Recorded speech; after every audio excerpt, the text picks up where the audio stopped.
Last episode nung nag-camping tayo sa Camp Johnny Hoy, nag-crash ang ating drone.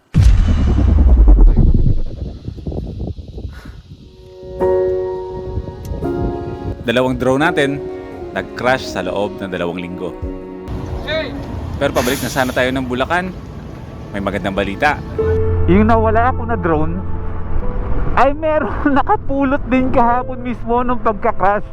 May basag. Lumatanda na kasi to. Isa to sa mga dapat niyong abangan sa episode na ito. At ang muling pagkabuhay ng ating mini camper van. Tuloy ang biyahe. But baby, never did I think I could feel this way. Now I'm missing you every night and day. Can I see you again? Can I see you again?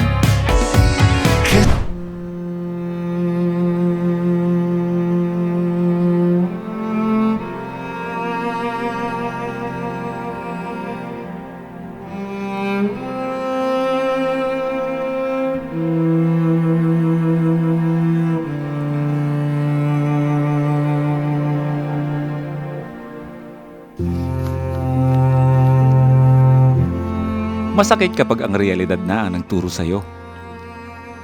Wala kang magagawa, kundi tanggapin kung ano ang mangyayari at kung ano ang ibabato sa'yo ng sitwasyon.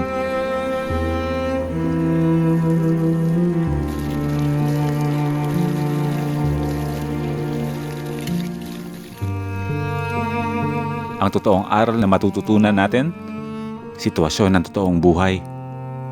Masakit kapag tinuruan tayo ng realidad ng buhay.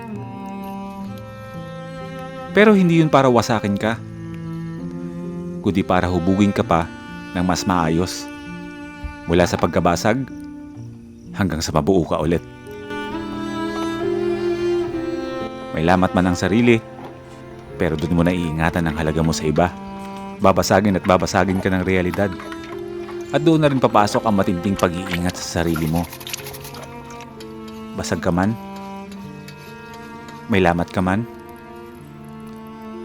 pero tandaan mo, hindi ka pa durog. Pwede ka mabuo ulit. Pero kailangan, mas iniingatan ka na.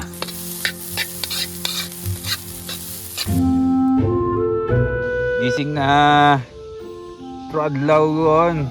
Nano, tara. Makakarta ka permi eh. Kabu-abo, tara imong hindi ma-experiencean eh. Katinuwag ka ting. Tindugo dabi una. Sa urok kating una. Oo nga maggabi. Bangon una at gakaon yung kita. Sa patambukong kating urok una eh. Tindugon. 5 minutes pa daw. Ay, katindog ko tayo mo ron. Ay na ron, nagbahog ka ron, kabinugaw. Ha? Nagbahog ka ron? Hindi ko magbahog. Forever ko, ting may isot. Tindog ko na ito, gakaon yung kita. Naguhugas ko tangit pinggan. Tanan nyo tayo, ako nyo tanggin limpyuhan. Nakagahaon ako. So, dunganin yun ako magkaon. Ha? Emang ko sa'yo, hindi ko tayo intindihan. We're caught in burning fire, almost falling from the sky, and the sun may tear the wings. Sabi ko sa inyo eh, meron makakapulot ng drone natin. Ikaw kuya nakapulot? Pero mamaya ko na ikikwento sa inyo yan. Kailangan muna nating bumalik ng Bulacan.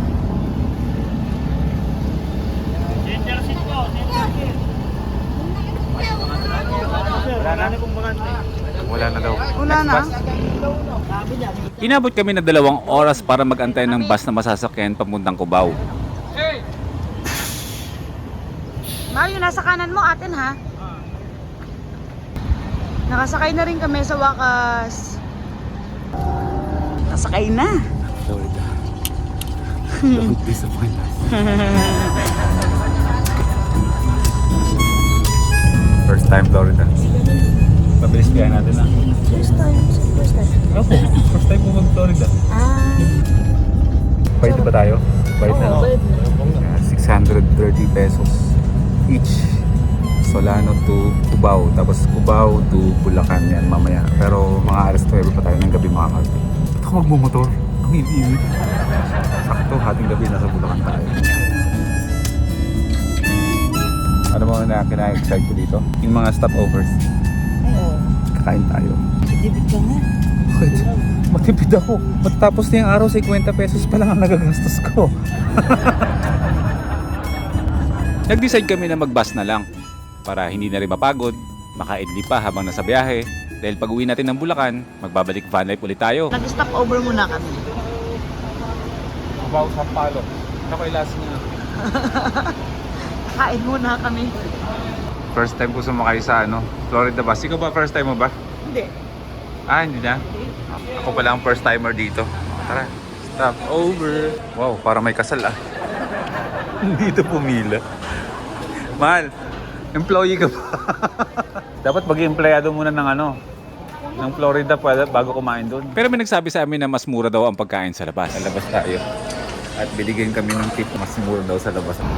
Pero in fairness nagustuhan ko yung experience ng sakay natin sa sa Florida. Maayos naman. Ngayon medyo na yun na yung pakiramdam ko. Nabago. At dito nga kami sa simpleng kainan na uwi. Kaya pwede pong painit po nung sisig. Wala kayong initan dyan? Bago ba yan? Oo, kanina pa. Okay pa yan? Okay pa naman? Okay naman? Sige. Hindi ko masisisi ang sarili ko kung bakit ganito ako kapag kumakain sa labas. Dito tayo sa mura. Alam nyo na yan. Pag-iingat lang sa sarili ang ginagawa ko. Update. Nasa na nga pala tayo ngayon. Nasa Tarlac na. Sabi ng konduktor kanina, mahigit 8 oras ang biyahe namin hanggang marating namin yung Cubao. Tapos from Cubao, babalik ulit kami pag Bulacan. So, malamang 1 AM na kami makakauwi ng bahay. Pero imbis na alauna na madaling araw kami makakauwi ng Bulacan, nagawa ng bus line na ibaba kami sa toll gate na malapit sa bahay. Thank you, Florida! Yung buong biyahe, pagkatapos ng 8 oras na biyahe, kaibigan mo na yung konduktor tsaka yung driver. Ganun talaga ako Nakaibigan ko sila lahat. Santa Rita, exit na kami. Konti na lang, bahay na. Napagbigyan tayo. Ayan, Florida number 1. At bago ang mga kaganapan sa Malolos, Bulacan, balik muna tayo ng Nueva Vizcaya. Magandang umaga sa inyo mga first timers. Soloist tayo ngayon, Soloist. Wala tayong kasama, mag-isa lang tayo ngayon nagmomotor. Kaya meron na tayong chance para bumakpak. At ma-experience yung mga pinaggagawa natin sa pagmumotor noon. 3 araw pagkatapos nung nag-crash ang ating drone, meron ako nakitang post sa Facebook na natagpuan na daw yung drone natin. Kaya nagdali-dali akong bumalik ng Camp Johnny Hoy. Okay, welcome back to another episode mga first timers. Sa vlog na to ay tayo ay bababa na ng Bulacan. Pero may mga dapat lang akong unahin na gawin bago tayo bumiyahe. Ang bumakbak. Yee-hoo! 40, let's go! Motor vlogger, let's go! Woo! Buhay yung kaluluwa ko Ayun nga mga first timers, babalik tayo ng Camp Johnny Hoy ngayon. Alam niyo ba kung bakit? Yung nawala ako na drone ay meron nakapulot din kahapon mismo nung pagka-crash. Pinost nila ito online, pinost nila ito sa mga sarili nila mga Facebook page na merong nawawalang drone around Camp Johnny Hoy. Syempre, siguro kahit pa paano marami nang rin nakakakilala sa atin ng mga Biskayanos dito, ay marami nagtag sa akin ng mga Biskayanos, mga kaibigan. Marami nag-message sa akin na yung drone mo Boy P ay nakita na. So sabi ko, sige po, bukas pupuntahan ko yan kasi gabi ko na nalaman. At gabi ko na rin nakita yung mga postings na meron palang nakapulot ng drone natin. Maraming salamat. Kaya akit ulit tayo ng Camp Johnny Hoy ngayon. At meron tayong simpleng regalo din sa kanila na dapat noon ko pa gustong ibigay sa kanila. Yung drone yung nagpaalala sa akin na ito pala yung dapat yung regalo noon pa sa kanila. Teka lang, babakbak lang ako at namimiss ko to. Iba ko natin yung truck na to. Boom! Diba? Sarap!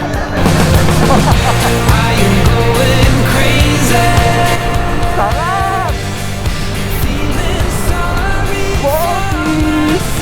Let's go!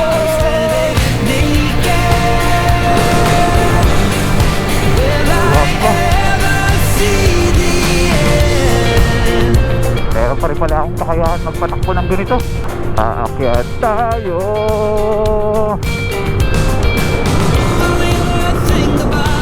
Siguro yung layo ng Camp Janihoy, walang 5 kilometers mula sa bahay eh. Okay, wala yatang 10 minutes, nandito na ako. Okay, paakyat na ako ng Camp Janihoy mga first-timers ha. Magkita tayo dun sa taas.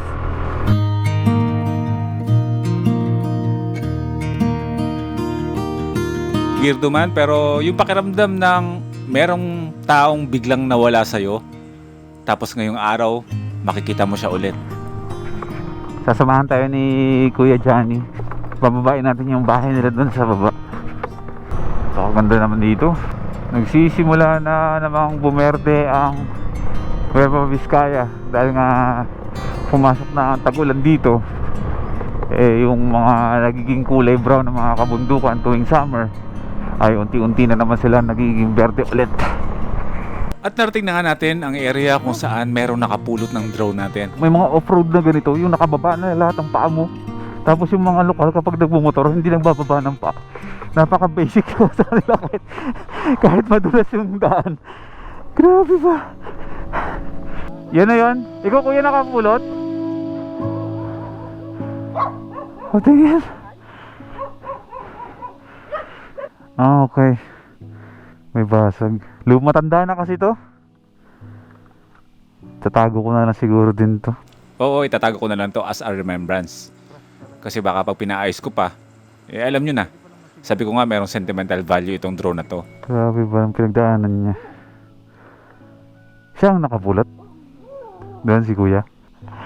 Maraming salamat bro. Teka lang, may regalo ako sa'yo. May regalo ako sa'yo. Ay ito, may ano pa. Hindi ko na alam kung saan to. Pero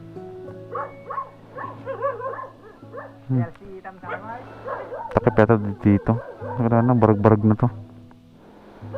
Sige, di bale, tago ko na lang to. Pagpapahingayin na natin. Regaluhan natin si kuya ng jersey. Mamaya ko ipapaliwanag sa inyo kung bakit ganito ako nireregalo ko sa kanila, sa mga tumutulong sa akin dito sa Nueva Vizcaya. Medium. Bro! Anong size niya? Stocks ko dati sa negosyo namin dati na wala na. So marami pa rin ako mga stocks ng mga jersey. Regalo na natin sa kanya sa nakapulot ng drone natin. The rest, Camp Janihoy na yan. Ayan, pang araw-araw mo na lang na jersey magamit mo sa trabaho. Gusto ko sanang magpa-picture kay kuya eh. Kaso nahihiya. Tsaka hindi naman na required na every time na may ginagawang kabutihan yung isang bagay sa atin o tayo ay may ginawang kabutihan sa iba ay kailangan nating i-post. Pero syempre yung mga token na simple na yan ay ma-appreciate na lang yan. May mga jerseys din ako dito na ireregalo din sa pamilya ng Camp Janihoy. Yun nga yung dati ko pa gustong iregalo to sa kanila. Kung nagtataka kayo kung bakit ganito yung binibigay kong token, tignan mo yun, marami na kasi mga pagkakataon dito sa Nueva Vizcaya na tinulungan ako ng mga Vizcayanos. May naka-vlog o hindi, marami na lang naitulong sa akin ng mga Vizcayanos. Pero nung bago pa lang ako dito mga first timers, explain ko sa inyo, may tumulong sa akin dati. And then nung pagkatapos ako tulungan, inabutan ko ng pera.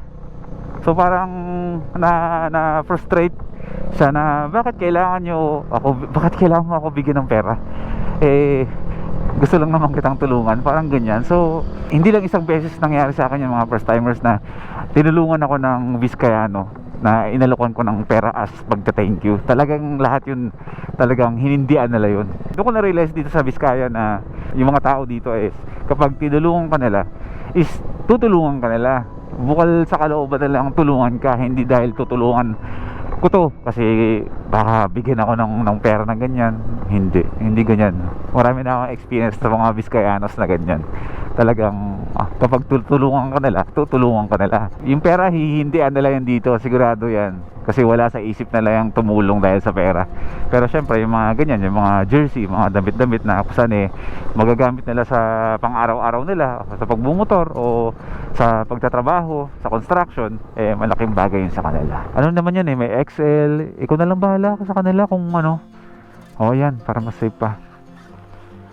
All goods. Kuya Johnny, thank you ha. Magkita na lang tayo ulit ha.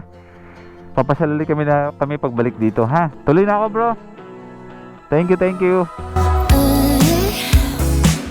At sa pagpapatuloy ng mga kaganapan natin dito sa Malolos, asikasuhin na natin ang ating camper van. Welcome to Malolos. Kapag pupunta kayo ng Malolos, dapat nakamapa kayo. Kasi kung wala, malolos kayo. Classic Malolos joke. Yeah. Unahin ang dapat unahin, para-charge ang battery. Bro, pwede magpa-charge dito? Ay, hindi kayo nagcha-charge? Saan kaya meron? Try natin dito. Ross Light. Dito rin ako dati nagpapagawa ng mga at saka wiper pala, bibili na ako ng wiper. Sir, nagcha-charge kayo ng battery? Babayaran na rin kahit mamaya na lang, sige. Hatid ko na rin muna si Prisha sa sakayan kasi uwi siya ng Laguna. Family time muna kami bago tayo bumalik sa biyahe kasi marami pa akong asikasuhin mag-isa dito. Okay, game. Picture. Kasama ko sa vlog yan, sir. Oo, sasama ka ta. Shoutout kay Sanjo, tsaka sa ninang ko, si Ninang Lorna. Ayun. Ano bang mga tinitinda mo bro? Empanada kaliskis po. Sige nga bro, bibili ako. Yung chicken na lang. Sa'yo to? Yes. Sa'yo to? Nice! Shout out sa mga masisipag. 25 no? Po. Sige. Thank you. Bawal libre. Sige bro. Ingat po Thank sa you. mga biyahe. Sige bro, ikaw din. Good luck.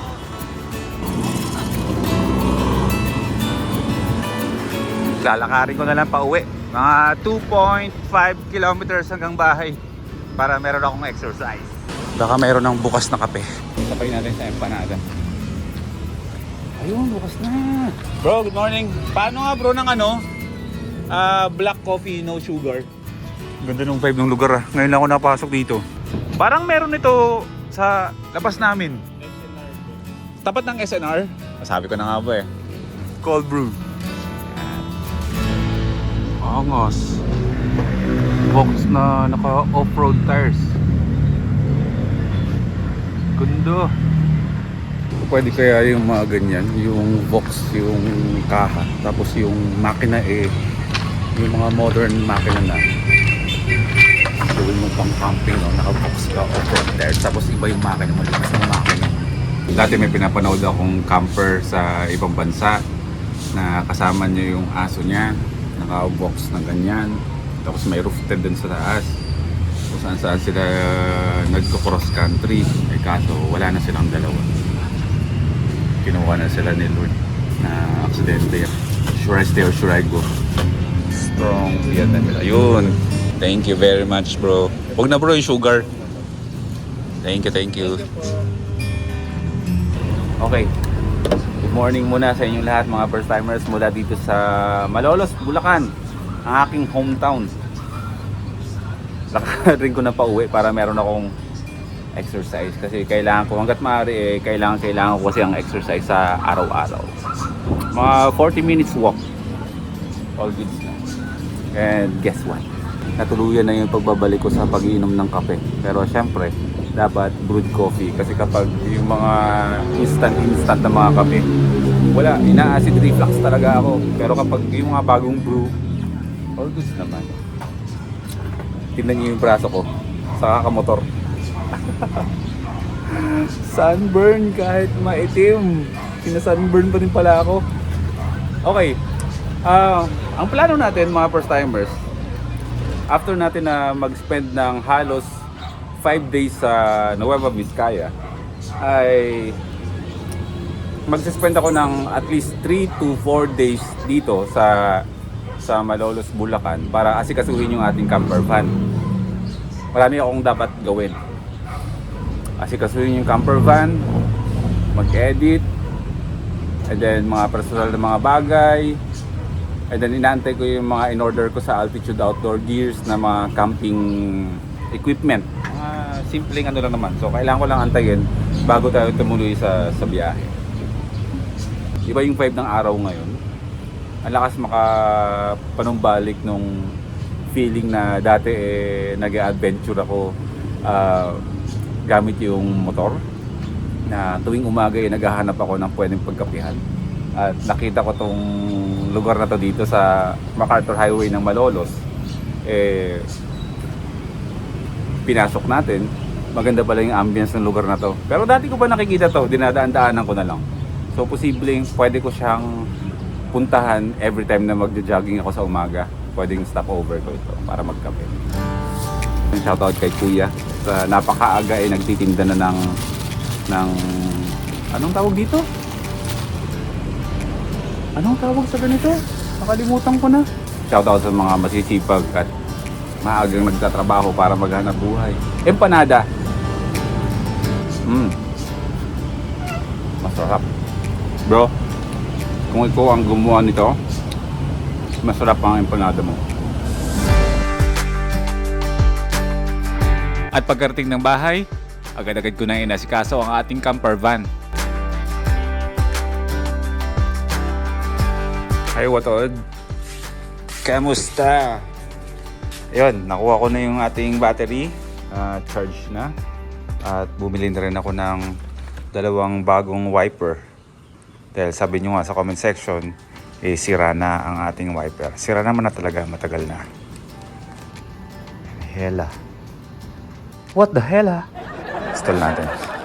Wiper muna.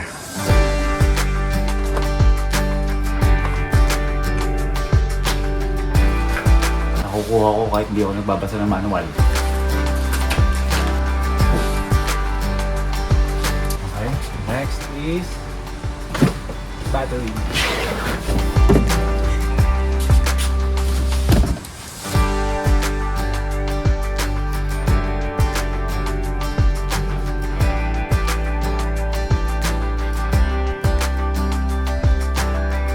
Okay, naikabit ko na.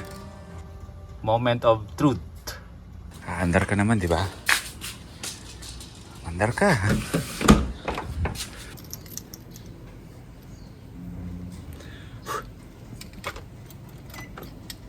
Oy, tumutunog. Oh. Yun.